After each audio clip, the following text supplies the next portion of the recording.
Eu preparei esse vídeo hoje para te contar como é o atendimento de gestantes, como que você pode desenvolver esse trabalho aí na sua clínica, no seu consultório, oferecendo sempre o melhor para essas pacientes que estão tanto na gestação quanto após o parto. Meu nome é Mariana, eu sou esteticista, sou professora da área da estética também há mais de 10 anos e quero te trazer muitas informações legais aí para melhorar o seu atendimento e você ter cada vez mais clientes. Primeira coisa que a gente precisa pensar sobre gestação é que ela é um processo que vai acontecer na vida dessa mulher, que não é um processo que vai ser passageiro, muito pelo contrário, uma gestação aí dura em torno de 41 semanas. E ser mãe é um procedimento, aí um processo para toda a nossa vida. Então, na verdade, esse é um procedimento para a vida, esse é um atendimento para a vida. É importante que você saiba isso, porque o seu atendimento de uma gestante provavelmente vai se tornar o atendimento de um pós-parto e provavelmente vai se tornar o procedimento de uma mãe que você vai acompanhar durante vários anos. O atendimento gestacional me trouxe clientes que ficaram bastante tempo comigo e eu tive o prazer aí tanto de atendê-las quanto de ver os seus bebês se tornarem crianças grandes. Isso é muito bacana e você pode ter certeza que esse público costuma ser bem fiel.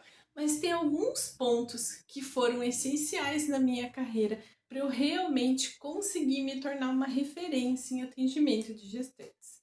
O primeiro deles foi entender que gestação não se atende apenas com drenagem linfática. Eu não sabia disso. E quando eu comecei a atender esse público, eu achava que a única coisa que elas estavam interessadas era a respeito de drenagem linfática. E eu oferecia a melhor drenagem que eu poderia naquele momento, mas eu percebi que elas estavam interessadas também em fazer limpeza de pele, percebi que elas também estavam interessadas em saber sobre melasma, percebi que elas precisavam de orientação a respeito do uso de cosméticos, porque isso elas não iam encontrar em outro lugar. E foi aí que eu comecei a buscar mais informação para montar o meu atendimento, para ele ser um atendimento gestacional de fato. Porque você apenas atender com drenagem não vai ser o suficiente. Ela vai precisar de mais coisas. A gente tem um medo muito grande quando a gente fala desses outros procedimentos. Porque na maioria das vezes, o que a esteticista pensa? Será que o que eu estou fazendo vai oferecer algum risco para essa gestante, algum risco para essa gestação? Então, eu vou te trazer algumas informações aí para te ajudar a pensar melhor a respeito disso. Primeiro de tudo, quanto mais informações você tiver, como que uma gestação acontece, como é o crescimento do bebê, mais você vai sentir segurança de atender essa paciente. Segunda coisa, saiba que a maioria das gestações não vai terminar no nascimento do bebê. Isso mesmo. Existe uma estimativa que 70% das gestações não chegam ao fim. Isso porque a gente tem vários motivos aí que podem levar à perda gestacional.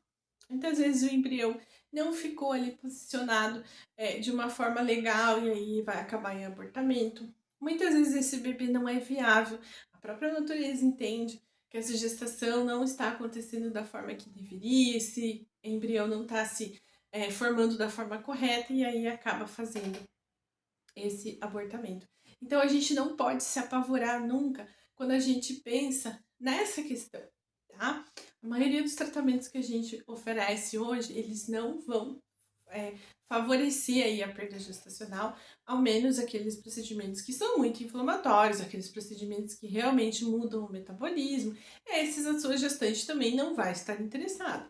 Mas aqueles procedimentos que ela vai buscar geralmente, que são procedimentos de massagem, procedimentos de tratamento de acne, eles podem ser oferecidos com muita segurança, você pode ter certeza disso, tá? Quando você entende a anatomia da gestação, a fisiologia da gestação, fica muito mais simples de você entender aqueles procedimentos que vão favorecer ou que poderiam ser ruins para o seu atendimento, tá? E aí a gente entra no segundo ponto, que é a respeito dos cosméticos que não são permitidos para gestantes e ou não são aconselháveis aí durante a lactação.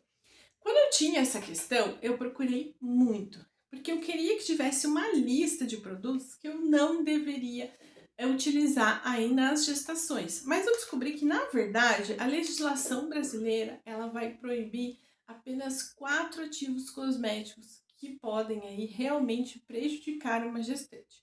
O primeiro deles é o ácido retinóico, ele é totalmente desaconselhado durante a gestação. O segundo deles é o salicilato de metila, que também pode provocar uma formação fetal. Esse ativo cosmético é muito utilizado em produtos para massagem relaxante, ou ele é utilizado para redução de medidas.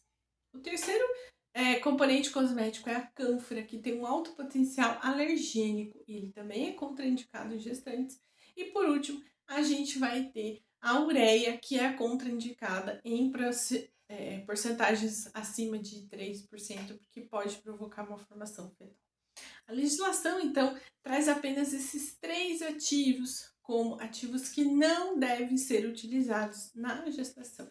O restante dos ativos é importante a gente pesquisar, porque muitas vezes a legislação brasileira não traz, mas eles podem ser proibidos tanto pelas agências europeias quanto pela agência americana também, a FDA também pode trazer alguma restrição quanto a isso, mas a grande maioria não tem.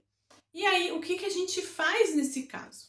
Primeiro que a indústria tem oferecido linhas específicas para gestantes. Nós temos várias marcas profissionais de estética que oferecem cosméticos específicos para gestantes ou que podem te orientar naquilo que é desaconselhável durante a gestação. Então, a maioria dos ativos a gente não vai ter esse problema, mas aqueles que tiver, com certeza uma indústria cosmética séria vai te orientar a respeito disso. Tá?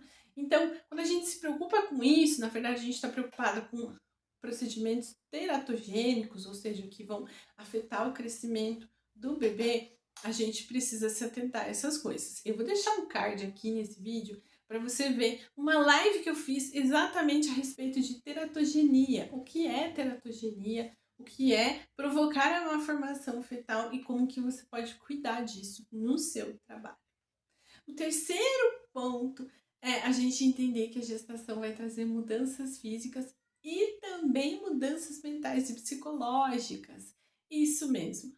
Muitas vezes aquela paciente que você já conhecia antes da gestação, ela muda completamente, ela se torna uma pessoa diferente e não tem problema nenhum nisso. Nós estamos falando de algumas adaptações que o corpo faz para que essa mulher comece a se preparar para cuidar de um bebê. Então a gente vai perceber que nós vamos ter mudanças físicas ali, mas também a gente vai ter uma cliente muitas vezes mais esquecida, mais irritável, muitas vezes preocupada com muitas coisas, dispersa, e isso faz parte da gestação.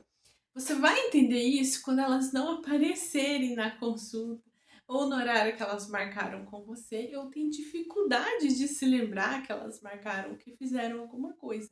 Então, é importante que você leve isso em consideração até na hora de você lembrar elas que elas têm um procedimento marcado com você, lembrar a respeito de pagamentos e tudo mais. Afinal de contas, esse é um momento diferente mesmo e que muitas vezes elas não vão fazer por mal, tá? Mas ali no puerpério a gente também vai ter outras mudanças, ou seja, no pós-parto, outras mudanças que podem ser importantíssimas e que a gente deve levar em conta. Quando a gestante ganha o seu bebê e aí ela se torna uma mulher puérpera, é muito comum que aconteça um período chamado baby blue, que está ali mais ou menos na segunda semana após o parto. Vem o parto e aí a gente começa a ter uma flutuação hormonal. Diminui muito a produção de hormônios, afinal a gente não tem mais a placenta ali fazendo essa fabricação. E aí ela entra num período um pouco mais triste, onde ela começa a se sentir muito sozinha e ela começa também a ter que se adaptar com essa vida nova que ela está levando, muitas vezes noites sem dormir, mudanças familiares. Então, é importante que a gente também tenha um olhar ali nesse período. Tá tudo bem com a minha paciente? Preciso ouvi-la? Preciso que seja feita uma orientação com a família a respeito de procurar alguma ajuda psicológica? Eu já tive pacientes onde a família não percebeu que ela estava entrando numa depressão. E aí eu percebi um dia que eu conversei com ela, percebi que não estava tudo bem, e aí conversei com o seu esposo, chamei atenção para que procurasse o serviço e realmente ela precisou tomar ali algumas medicações e também entrar com ajuda psicológica para minimizar essa situação, né, ou ajudar ela nesse período. Então é importante que a gente entenda isso também. A gente entenda que as mudanças não são apenas físicas, mas são mudanças muitas vezes para uma vida toda.